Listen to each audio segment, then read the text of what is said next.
Thank you very much. It's Kaufman is Alive. I look at comic books new and old. Welcome to the show. Today I'm looking at all the new comics I picked up at the comic book shop this week, along with some back issues. Please subscribe to my channel if you haven't yet. I do post daily comic book reviews. I also started a new channel where I cover pro wrestling as well, which is another one of my favorite hobbies. So go check that out at Kaufman is Alive Wrestling if you haven't yet. And at the end of the video today, I think I'm going to be reading some viewer comments, which I think might be kind of fun and interesting, something I've never done before. So stick around for the end of the video for that. This week I actually focused more on picking up back issues. I picked up a whole bunch of old comic books, and I only picked up 2 new ones. And that was kind of interesting. I picked up one Marvel, one DC book, and they're both kind of in the alternate pocket universes. DC, the Absolute Universe, and Marvel in the Ultimate Universe. And these were the only 2 books I picked up this week. And I find it kind of interesting that just the main universes of both DC and Marvel really aren't really doing too much for me right now. There's really not a whole, in my opinion, interesting stuff that I've seen solicited or in the previews that have made me want to go out and pick up anything in any of the main Marvel 616 or DC Earth 2 books. So I've pretty much been sticking to like Ultimate books, the Absolute Universe. I am kind of looking forward to this Age of Revelation. And DC's tried to reboot its main line of books with the All In initiative that they have. Nothing's really stuck for me. I've been reading Batman Hush 2, which is in the main Batman continuity. And it's been all right. I was reading Teen Titans for a while. I think I collected about the first 12 or 13 issues of that, but I really didn't like it that much. I ended up only, I think, reviewing 1 or 2 issues of that whole series on my channel here because I just didn't find it all that interesting or anything really worth talking about at all in that series. But the Absolute line and the Ultimate line in DC and Marvel, I both think worth checking out and the best things going in both universes. And I think it's kind of interesting too. Both these books kind of had a similar plot line going on, which I brought up a few videos back as well, where the main character, Superman or Wolverine, got taken by the Resistance Force after a battle with the fascist regime, I guess you might say. And they were taken back to the Resistance base and shown that there's this whole Resistance force fighting against, in this Absolute Universe, it's against Ra's al Ghul and Brainiac, with Darkseid coming back very soon. And in the Ultimate Universe, it's Wolverine fighting against the Eurasian Council and Colossus and Omega Red and Magic, as the Maker is eventually going to be returning to that universe. So both DC and Marvel doing very similar plots with their big main villain who's kind of been banished for a certain amount of time, and then they're going to be coming back to this universe. And everyone's basically just getting prepared, finding all their spots on the game board, I guess you kind of might say. But this issue, Absolute Superman, it's $4.99 book. We got Jason Aaron, the writer. Carmine Di Giodomenico is the artist here. And Ulysses Areola is the colorist, with Tom Napolitano doing the letters here. And we see Talia al Ghul here on the final page. Pretty awesome colors here on this final splash page. But I've been debating dropping this book, this Absolute Superman. I figured I made it this far, I might as well just get a clean 10 issues. So I'll read this one and kind of decide if I'm going to continue with this series. I've really been on the fence with this one. And there were a bunch of books that came out this week I was on the fence about buying. And again, I only bought these 2 and kind of just wanted to focus on enhancing my back issue collection a bit this week. But there was a bunch of other books that came out. The Daredevil Cold Day in Hell series by Steve McNiven. Issue 3 came out today. That looked pretty awesome. I think I'm just going to wait till that gets collected in the trade, and I'll pick up all the issues in the trade. The newest issue of Gwenpool, the all-new, all-deadly Gwenpool came out this week. I've covered the first 2 issues of that. I really liked those issues and what they're doing with the character, but I kind of felt like after those first 2 issues, it pretty much came to a nice little conclusion there. And I didn't think issues 3 or 4 would necessarily be too important to any story. And the 5th issue will be the final one, so I may pick up that final issue just to see what the finale is and what they do with that character.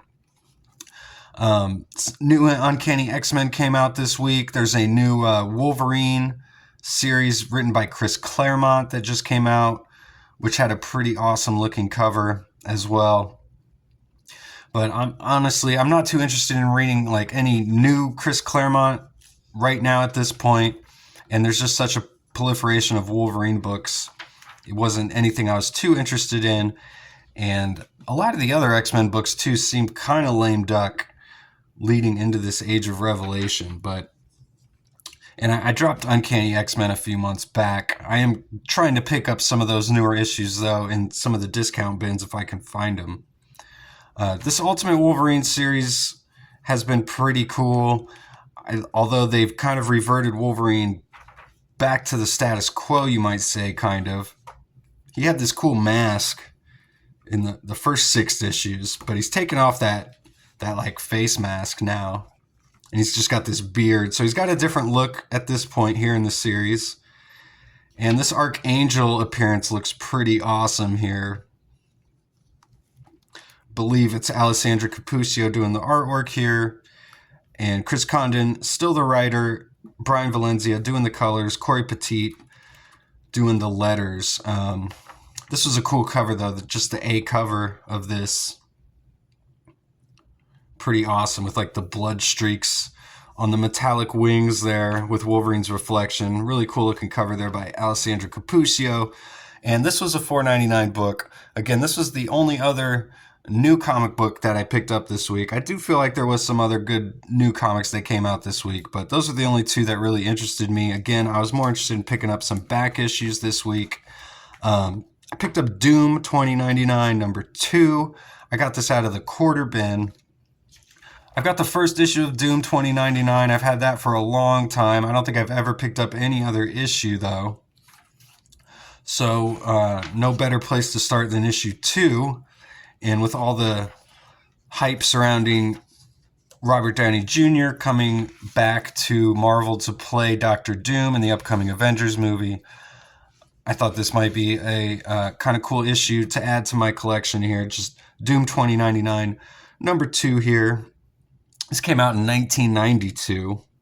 Originally was $1.25. I got it for 25 cents today. Then I got some books in the dollar bins. I got this X-Force number 50 with this really awesome Adam Polina pull-out cover here. This was an issue. I don't think I ever picked this up before. Love that holographic foil on the text there. But this was a real sweet spot for X-Force at this point in the series. Looks like in this issue, maybe they're battling Cable. Some sort of misunderstanding or something. It says, obviously, the special X-Men anniversary issue, number 50.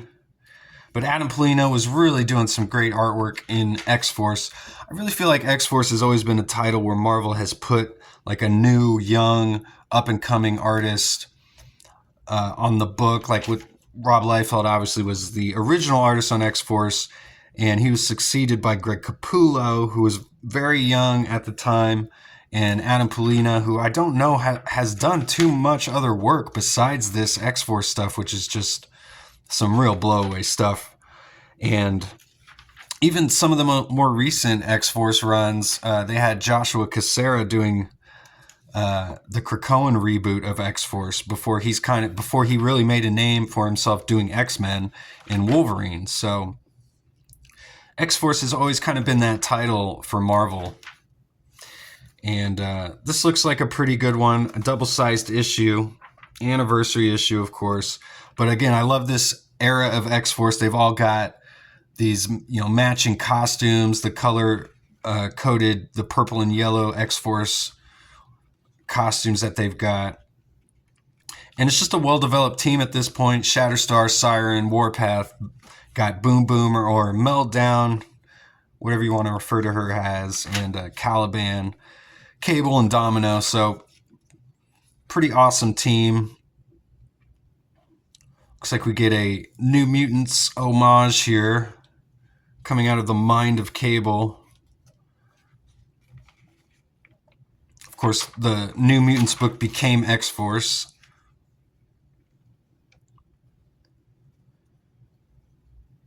Sunspot's there as well.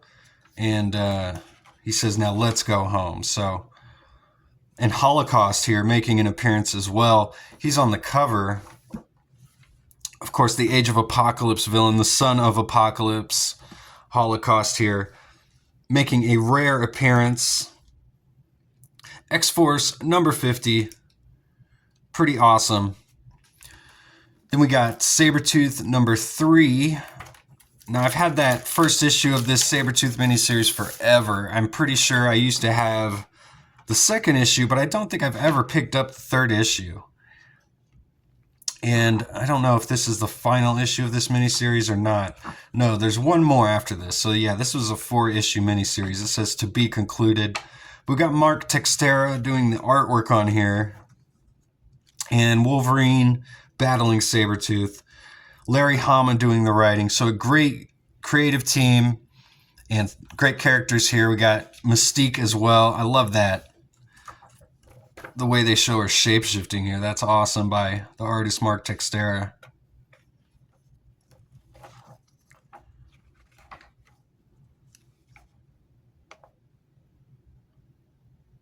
So I picked this up because of the artwork, and again, I've had that first issue, which has the die-cut Sabretooth logo cover. It's red and black. You might recognize what I'm talking about. Kind of a classic X-Men 90s cover. But this was a cool series. Got some cool artwork in it. Again, I have never actually finished this series, so I mean, at least the first couple issues were pretty. At least the artwork's interesting. I don't remember much about the story, to be honest, but maybe I'll get around to reviewing this sooner than later. Maybe I'll do the whole series. My reading pile is getting quite big, to be honest. Should probably start cutting back, but I am addicted to collecting comic books, that's for sure. Picked up Shattered Image 2, 3, and 4. Last week I picked up issue 1, which I have here. Let's see if I can find it. I got it here somewhere. Yeah, picked up issue 1 last week, and I saw they had the rest of this. I'm assuming this is the rest of this series, actually. Let me check issue 4 here and see if this is the conclusion. But this is a big crossover between all the Image characters. You got Youngblood and even some members of Wildcats are in here as well. Cyberforce, Savage Dragon, Spawn. Everybody, Shadowhawk's in here. And for some reason, this is just a huge blind spot for me. I've never read this or owned any issues, even though it's right up my alley. Got some Savage Dragon villains here. Some great double splash pages. This is the 4th issue again. Wanted to see if this is the final issue. It says end. So yeah, this looks like the end. Looks like I got the entire series now. Really looking forward to reading this. I really have no idea what to expect. Have never really heard too much about this for whatever reason, so maybe it's not very good. But we do have Kurt Busiek doing the writing. Is it Carl Kessel who's see another? See what the creative team on here is. Looks like there's a whole bunch of people. There's a whole bunch of artists. So we got Kurt Busiek and Barbara Kessel doing the story here. Tony Daniel doing pencils. Kevin Conrad, Mark Irwin doing the inks, Steve Oliff doing the colors. And yeah, so I guess it looked like a bunch of different artists, but maybe he's trying to draw in the styles of some of the other image creators, or maybe they're kind of ghosting in on this. I'm not too sure. Who knows? I don't know what to expect. Again, let me know if you've ever read this. This could be just a total mess. I have no idea, but it looks really cool. Again, I got issues 2, 3, and 4 here. So issue 2's got this great Kingdom Come homage cover to it. The Alex Ross Kingdom Come series. Maybe it's not. Maybe it just happens to look like that because she's got the podium, which wasn't in... That had nothing to do with Kingdom Come. I don't remember that anyway. But awesome cover here. Love this. This looks like Travis Charest doing this artwork here. The Wildcats artist. And then issue 3 has the Giant Size X-Men #1 homage cover. I love this with Savage Dragon front and center. I'm definitely becoming a bit of a Savage Dragon completionist. I'm looking for Velocity issue #2 that has Savage Dragon in it. Haven't been able to find that one yet either.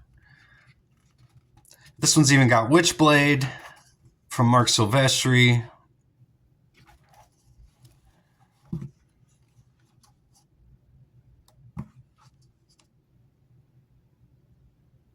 So many different art styles in here from page to page. So get some just the inks, pencils and inks from that next issue. We already saw this page when I was flipping through earlier.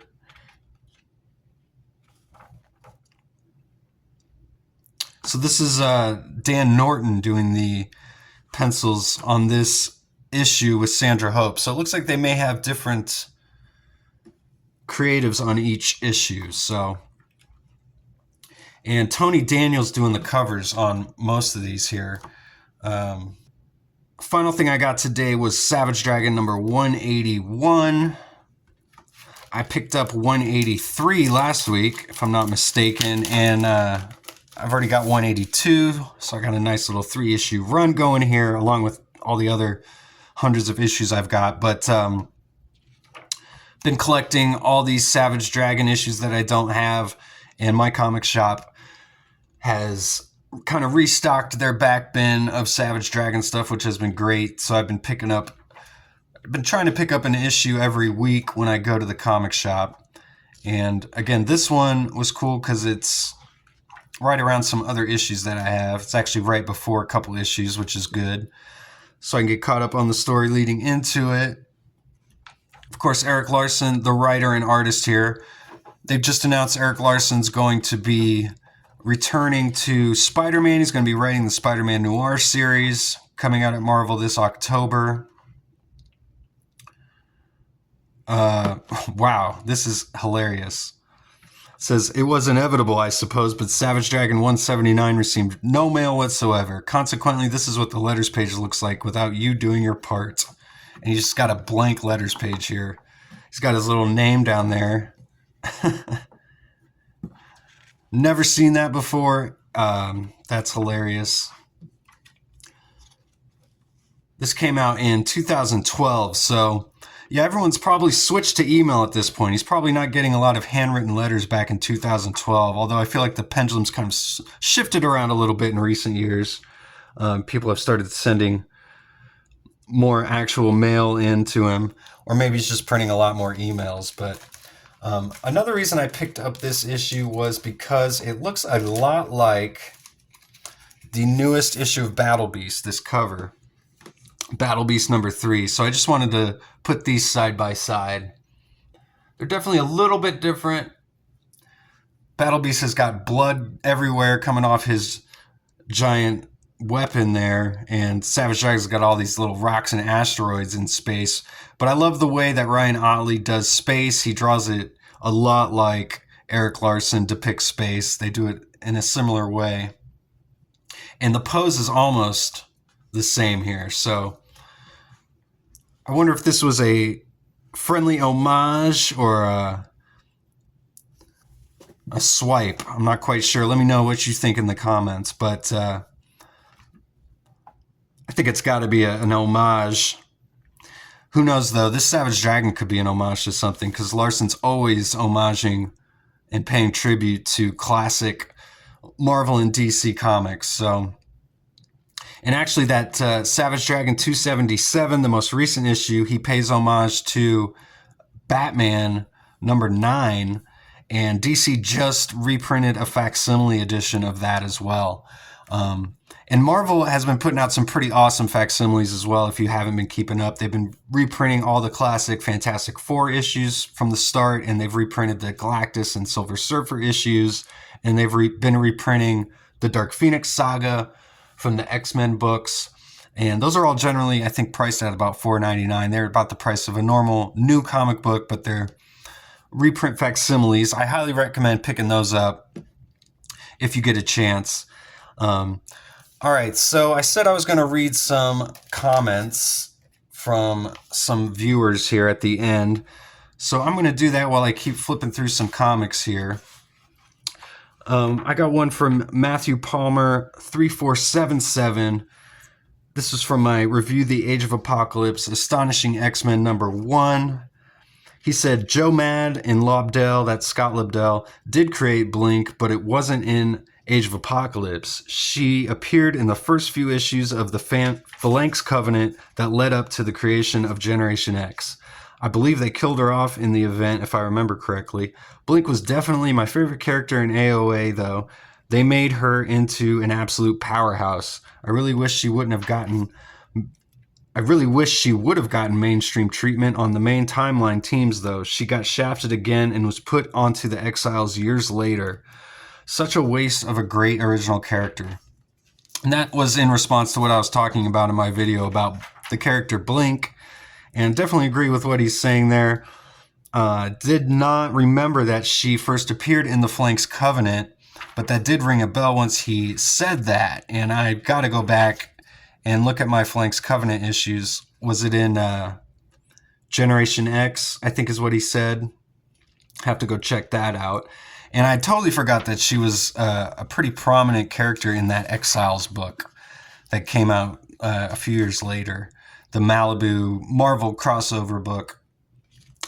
Then I got Matt Elder from my Gwenpool #2 review. He says, thanks for the review. As someone who didn't know who either Gwenpool was, this is kind of all over the place. And yeah, I totally agree. I didn't have any idea who Gwenpool was either when I first got into this new Gwenpool series. So I got Davis Jones 7137 from my Batman Hush 2 issue 161 review. He says, great art, action packed. And that's a very succinct review of that issue. I'd agree. It does have great art and it is action packed. Then we got Youngblood #10, my review of this comic. This was one of my very first reviews. And we got, let's see, Afro Sci-Fi Zian Comics 7836. He says, good review, thumbs up. I don't own this, but I have the trade paperback of Extreme Sacrifice. And I definitely need to find that Extreme Sacrifice trade paperback and pick that up. I was looking for single issues, but honestly, it would make a lot more sense and be a lot easier if I just picked up that Extreme Sacrifice book, so the trade. He's got another comment here from my Factor X #1 review, from Review the Age of Apocalypse series that I'm doing. He says, good review. This was pretty interesting. Scott was really unlikable. Scott Summers, he's talking about. This wasn't the best issue, but it gets better. John Francis Moore was a very skilled writer. He was able to introduce the 616 version of the Bedlam Brothers when he wrote X-Force. He also introduced concepts in X-Force that he created in X-Men 2099, another superb book he wrote. And yeah, I was wondering if the Bedlam Brothers were created in that Factor X book, and apparently it was created by John Francis Moore, and then he introduces them in the 616 after this, so that was kind of interesting to learn. And that reminds me, this Doom book that I just picked up, Doom 2099 number 2, and he mentions the X-Men 2099. We've got John Francis Moore as the writer of this issue as well. Pat Broderick doing the pencils. John Beatty is the inker. John Costanza is the letterer. Christy Scheele is the colorist. Joey Cavallari's editor. Tom DeValco, despot, it says, editor-in-chief. So yeah, again, John Francis Moore, not a name you hear too much about, but did a lot of great work. And then we've got, from my X-Men number 35, the final issue of that run. This is from Spinning Tornado 4543.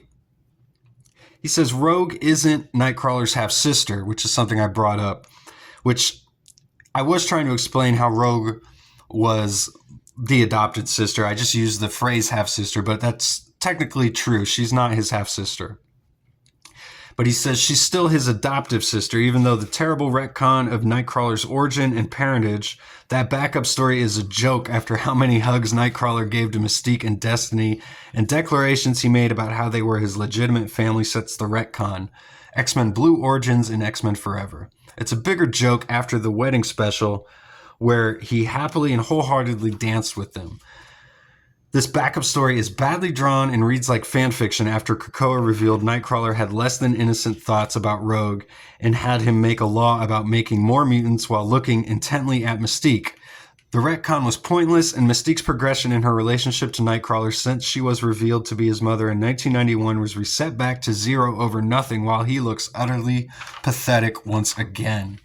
So yeah, Spinning Tornado did not like this backup story in the issue of X-Men number 35, and he lays out his case there. Very interesting stuff. One of the better comments I've ever gotten, to be honest with you.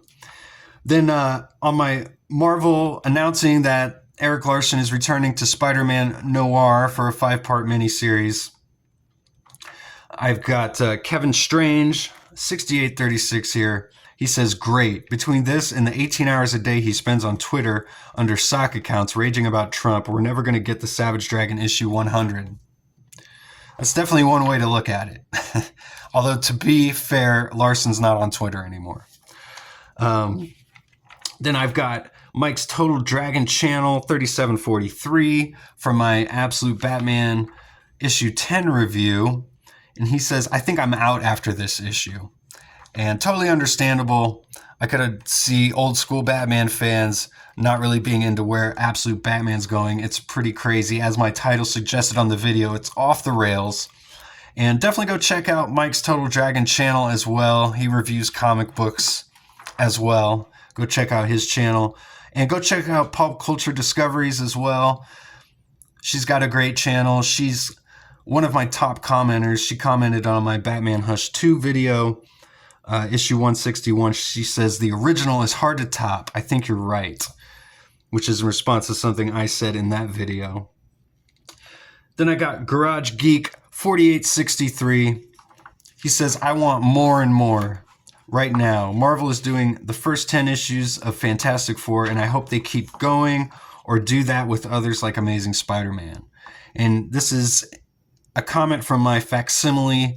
This was the title of the video where I talked about facsimile editions, and he's saying he just wants more and more.